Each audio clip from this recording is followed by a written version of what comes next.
Už nahrávaš?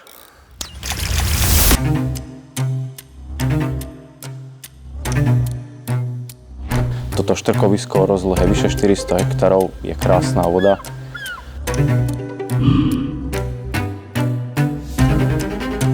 Množstvo zátok, ostrovov, proste v raj na zemi. Ten, kto tu bol, vie, o čom rozprávam.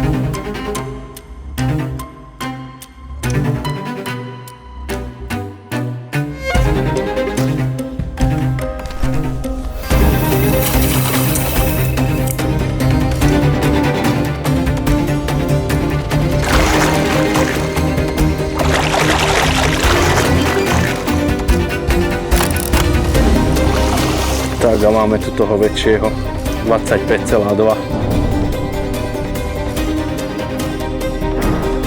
Volám sa Dávid Lenče a toto je prvé slovenské video tejto stránky.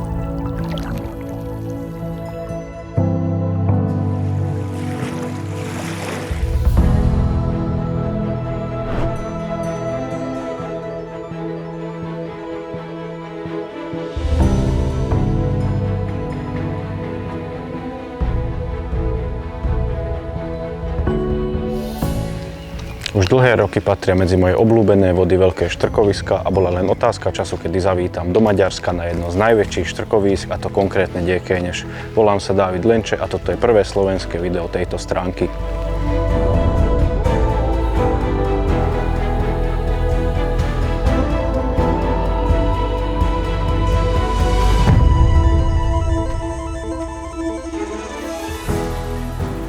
Už pred príchodom na jazero som vedel, že ma bude čakať niečo neobvyklé, ale pri príchode na miesto som zostal v šoku. Toto štrkovisko o rozlohe vyše 400 hektárov je krásna voda, množstvo zátok, ostrovov, proste v raj na zemi. Ten, kto tu bol, vie, o čom rozprávam.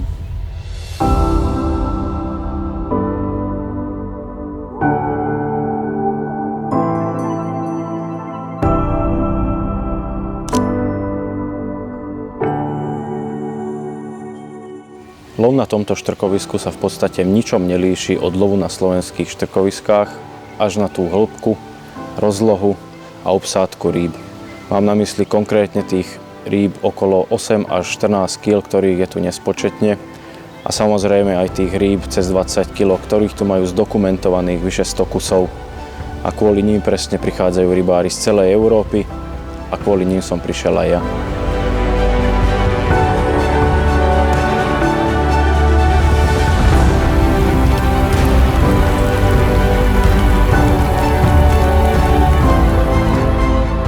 Na štrkovisku majú rezervačný systém, kde si dopredu vieme rezervovať lovné miesto, a po príchode a začatí lovu tu nie je možnosť na zmenu lovného miesta, takže si tu na ryby musíme počkať, a hlavne na tie krajšie pri tej rozlohe a množstve tých malých rýb to niekedy trvá aj viacero dní.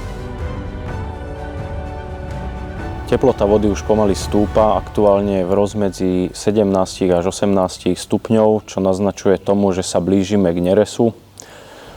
Počasie je neustálené a premenlivé, čo podľa môjho názoru môže byť prajné, a mám ešte dostatok času a možností zdolať nejaké veľké ryby.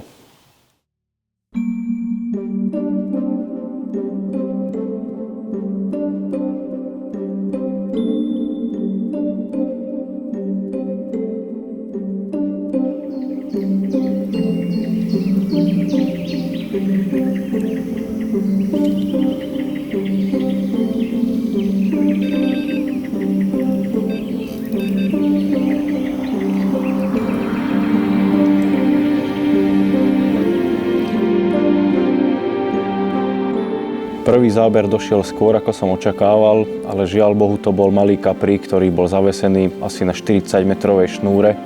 Ťahali ju za sebou, tak ma pozbieral, ale Našťastie sa mi ho podarilo vyslobodiť a získal späť svoju slobodu. Willkommen in die Kéňeš.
Hneď po príchode som sa pustil do hľadania lovných miest a dôsledného zmapovania ich okolia, nakoľko je to pre mňa veľmi dôležité a vždy si chcem byť 100% istý, že viem, čo je na mieste a okolo neho, nakoľko sa tu nachádza strašne veľa prekážok vo vode, lana od starého bagra, betóny, proste obrovské skaly a je to pre mňa dôležité nie len z hľadiska lovu, ale aj z hľadiska ochrany rýb, nakoľko som tu niekoľko montáží aj vykotvičkoval. Lovné miesta som si zvolil v blízkosti brehov a zo pár nich som si našiel aj na otvorenej vode a niektoré z nich som začal chytať už prvý deň a zvolil som si zo pár miest na predkrmovanie. Miesta som si priebežne kontroloval a sledoval, či z nich mizne krmenie. No z viacero miest mi mizlo krmenie, ale stále som sa nedopracoval k záberu, tak som vedel, že musím niečo zmeniť.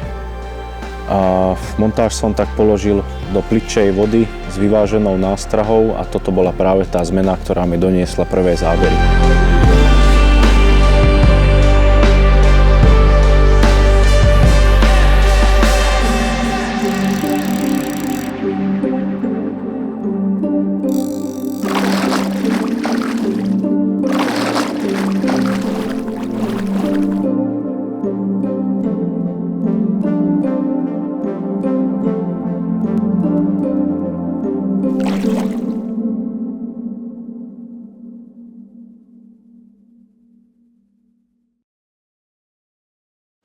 Po dvoch menších rybách som sa rozhodol trošku stiahnuť montáž hlbšie, ale odtiaľ mi neprišiel záber.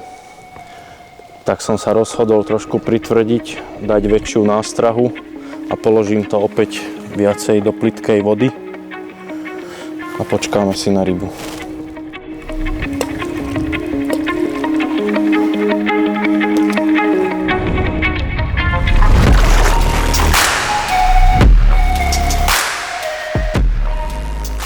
V noci prišla prvá ryba spod brehu.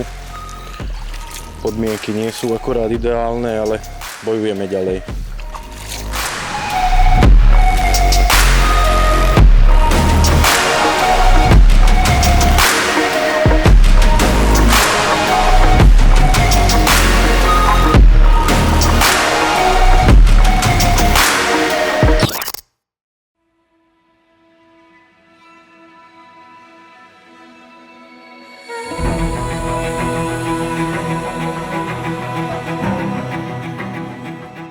Popri tých neresiacich sa pleskáčoch som už videl aj zo pár kapríkov pod brehom, tak všetko naznačuje tomu, že sa blíži neres a môže prebehnúť v najbližších dňoch.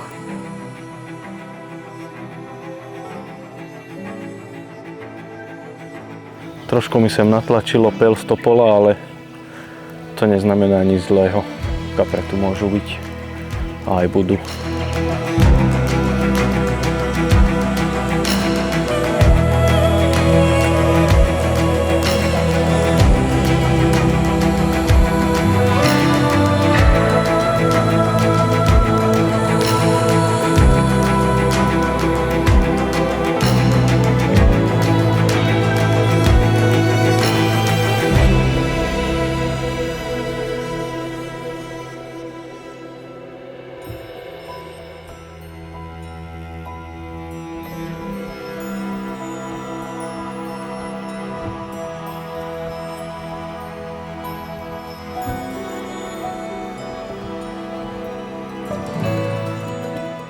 Nasledujúcu noc sa niečo rozhodne zmenilo, proste na celom jazere ožili ryby.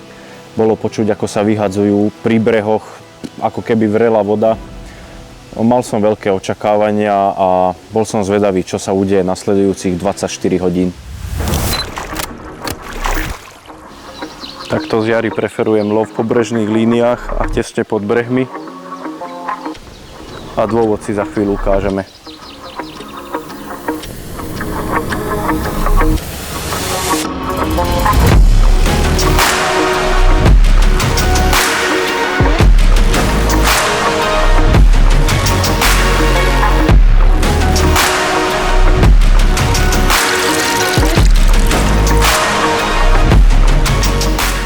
Brehy ožívajú, teplota vody stúpa, začal nerez pleskáča a toto je jeden z dôvodov, prečo rád lovím pri brehoch.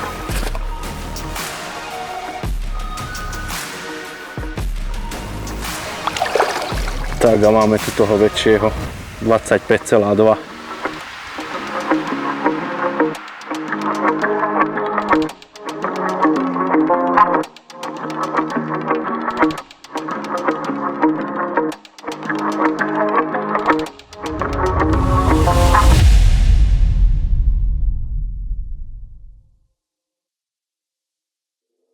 Posledné dni výpravy boli slabšie a počet záberov klesal neustále, ale stále som bol rád, nakoľko sa mi podarilo vyselektovať tie najmenšie ryby a tak som nechytil žiadnu nežiadúcu.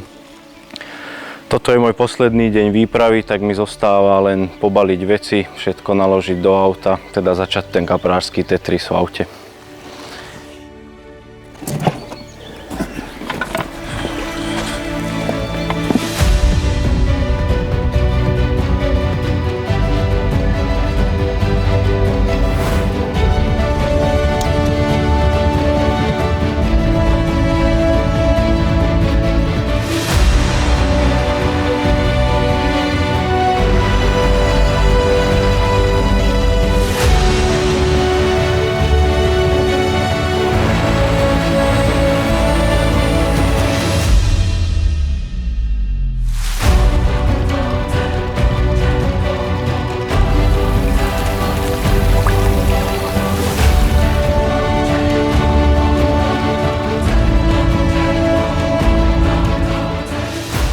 K shrnutiu výpravy by som dodal len toľko, že som sa obohatil o krásne zážitky, spoznal som tu výborných ľudí a čo sa týka rýb, tiež sa nemám na čo sťažovať, nakoľko odchádzam z Diekenešu s novým osobákom lisca o váhe 25,2 kg. Bola to neskutočná ryba, krásne stavaná, stará. A popri tejto rybe sa mi ešte podarilo chytiť ďalších 10 rýb, tí boli v rozmedzi od 10 do 17 kg. Boli to tiež veľmi krásne, silné ryby a prajem to každému, aby zažil zdolávanie takýchto rýb v tak čistej vode, ako je aj táto.